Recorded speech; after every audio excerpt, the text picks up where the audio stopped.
Emily stood at the edge of the cafe patio, dress flowing in the breeze, scanning the street for a black SUV or maybe a sleek sports car. After all, that's what rich tech entrepreneurs drove. But instead, a guy with messy curls, worn sneakers, and a bright red bicycle rolled up, smiling like he hadn't just shattered every expectation she had.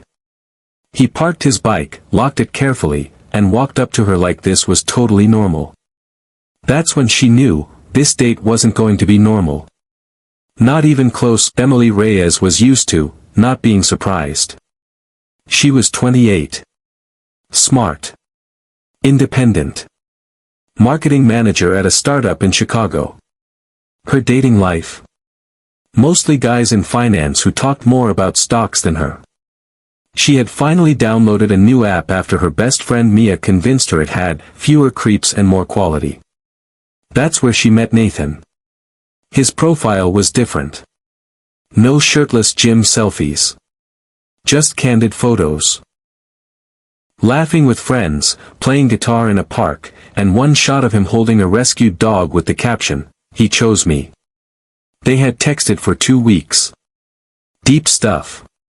Not just, "What do you do?" but real conversations. His sense of humor was odd.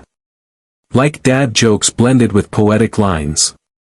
But he never bragged, never pressed the SO when he said, "Let's do coffee Saturday, 4 p.m., my favorite spot." She said yes. She wore her favorite soft blue sundress. Spent extra time curling her hair. Even rehearsed her smile. A guy like that? Smart, charming, grounded, probably drove a Tesla, but when he pulled up on a bicycle, everything inside her froze. Red bike. Basket in front. A tiny bell on the handle. He was wearing jeans, a light blue button-down shirt, and his curls looked like they'd fought the wind and lost. "Hey," he said, locking the bike to a pole, grinning like a kid. "You must be Emily." She nodded slowly, her smile tight. "You came, on a bike?" "Yeah," he said. "Best way to get around in the city. Fresh air. Plus, she's vintage."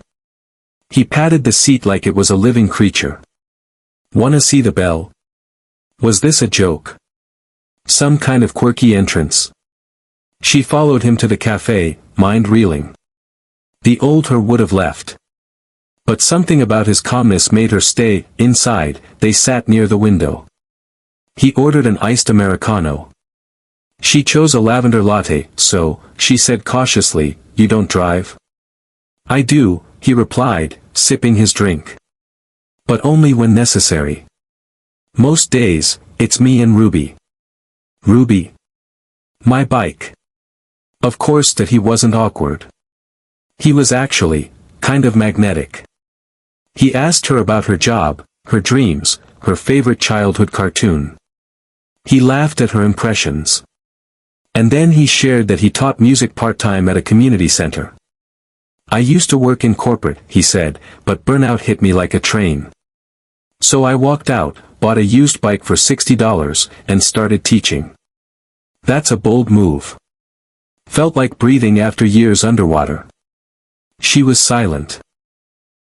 That wasn't what she expected from a dating app guy. Definitely not the kind who shows up on a bike with zero apologies. They ended up talking for 2 hours, then, he stood up, walked over to a homeless man outside the window, and handed him the croissant he hadn't touched. The man looked stunned. Nathan said something that made him laugh. When he returned, Emily just stared. "You do that often?" she asked. That he shrugged. He said he hadn't eaten all day. No fanfare. No humble brag. Just, kindness. As they left, he offered to walk her to her car. She hesitated, then said, "Only if I can walk you to your bike." He grinned. "Deal." The second date came faster than expected. She texted him 2 days later. "I'm still thinking about that croissant moment. Coffee again?" He replied in less than a minute. "Only if you let me buy the pastry this time." They met at a bookstore cafe this time. He wore the same red bike helmet. Emily teased him about it. They sat in the poetry section, reading poems out loud and laughing when he tried to dramatize everything like a Shakespearean actor. At one point, she said, "Do you ever feel like you're too good for this world?" He smirked. "Not good. Just trying not to be part of the bad." This time, she kissed him goodbye. Over the next 2 weeks, they went out 3 more times. Once to a park, where he surprised her with a picnic and a sketchbook.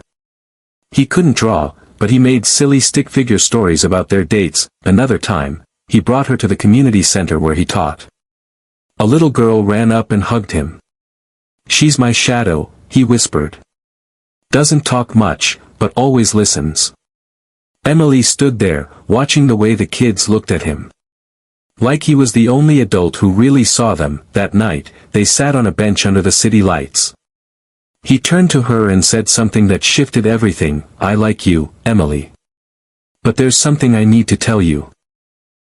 Her heart skipped. Please, not a secret wife. Or a criminal record. Or, "I didn't tell you this earlier because I didn't want it to be a thing, but my family's wealthy.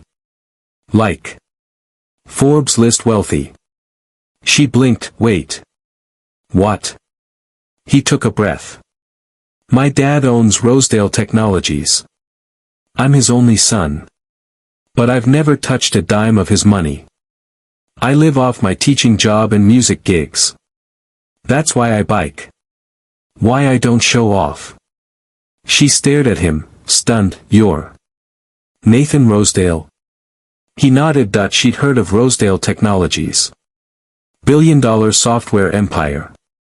His father was a media giant. And this guy, her bike guy, was the heir. He looked nervous. For the first time since she met him, he wasn't calm. He was scared. "I wanted someone to like me. Not my last name." She didn't say anything at first, then she laughed. "You showed up to our first date on a red bicycle. Trust me, I liked you." Things moved quickly after that night. But not in the way rich romance stories usually go. Nathan didn't fly her to Paris or buy her diamonds. Instead, he showed her how to live with purpose.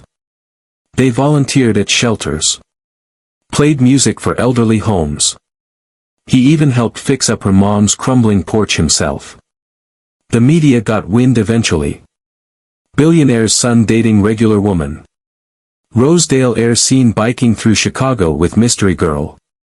It got messy. Cameras followed them. Paparazzi staked out her building. She freaked out. "I didn't sign up for this." Nathan held her hands. "I know. You didn't. That's why I'm walking away from it all." She blinked. "What?" He smiled. "My dad wants me back in the company. But I want a different legacy. One with you." And he did walk away.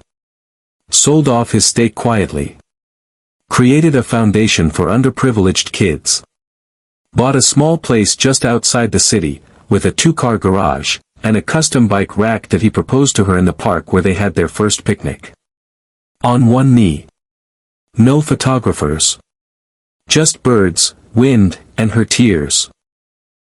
She said yes, not because he had money, not because he gave it up. But because he showed up, on day one, authentically, unapologetically, as himself.